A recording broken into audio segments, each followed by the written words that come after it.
আমাদের বন্ধুদের মধ্যে পণ্ডিত কিন্তু পিন্টু। ভালো হচ্ছে না টুলু। পিন্টু সারাক্ষণ পণ্ডিতই করে না? আপা, তোমরা দুইজন মিলে কিন্তু আমার দেবরকে খুব পচাইতেছো। ভাবি, তোমার ফোনটা বাজতেছে ওই ঘরে। যাও না একটু নিয়ে আসো। দেখছেন কিভাবে ভাবির কথা শুনে? মোস্ট অবিডিয়েন্ট বয়। এই শয়তান, ভাবি, এই ঘরে একটু আসো না। আসতেছি। এই টুলু, তোমার মোবাইল নাম্বারটা দাও তো, তোমার সাথে আমার কথা আছে। 01722 01722 355।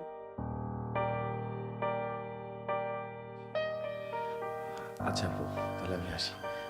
আচ্ছা ঠিক আছে। আসসালাম। ওয়ালাইকুম আসসালাম। এই শোনো, আমি কল দিলে কিন্তু ধরো। আচ্ছা। আমাকে বললে সমস্যা কি তোমার? আমাকে বলো।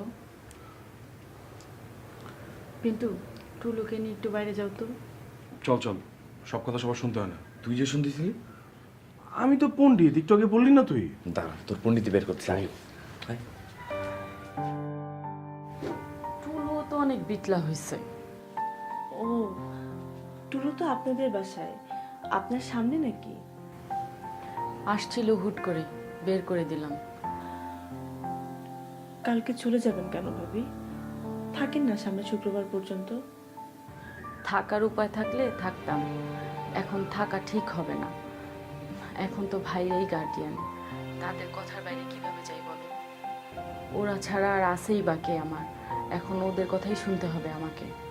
আমি চাইলেই শুক্রবারে তোমার বিয়েতে আসতে পারি। 3-3.5 ঘন্টার মতো সময় লাগে ভাইয়ের বাসা থেকে এখানে আসতে, কিন্তু আমি আসবো না। মুকুলের সাথে বিয়ে না হয়ে অন্য ছেলের সাথে কেন বিয়ে হইতেছে তোমার? এই কারণেই আমি আসবো না। এটা খুবই অন্যায় করতেছো তুমি বুলবুলি।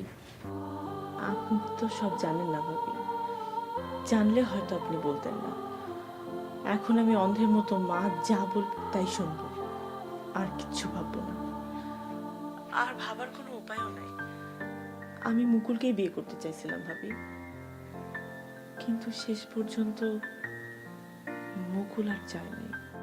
আমার বাসা থেকে দুজন একসাথে বের হইলা কাজী অফিসে গিয়ে বিয়ে করবা বলে, বিয়ে না করে তুমি চলে আসলা কেন? আমি বিয়ে করেই ওদের বাসায় যেতে চাইছিলাম। মুকুল বলল আগে বাসায় যাই, মাকে বললে মাকে হয়তো কনভিন্স করা যাবে। মা কনভিন্স হয়ে গেলে বাবা আর তেমন কিছু বলতে পারবে না। মাকে না বলে বিয়ে করলে মা শুধু শুধু চিল্লাপাল্লা করবে। আমি ওর কথায় বিয়ে না করে ওদের বাসায় গেলাম, কিন্তু আমাকে দেখে ওর মা যেসব কথা বলতে শুরু করলো, ওই বাসায় থাকা আমার পক্ষে সম্ভব ছিল না ভাবি। ওয়ালটন এয়ার কন্ডিশনার এক্সচেঞ্জ অফারে স্প্লিট এসিতে 23,000 টাকা পর্যন্ত নিশ্চিত ছাড়।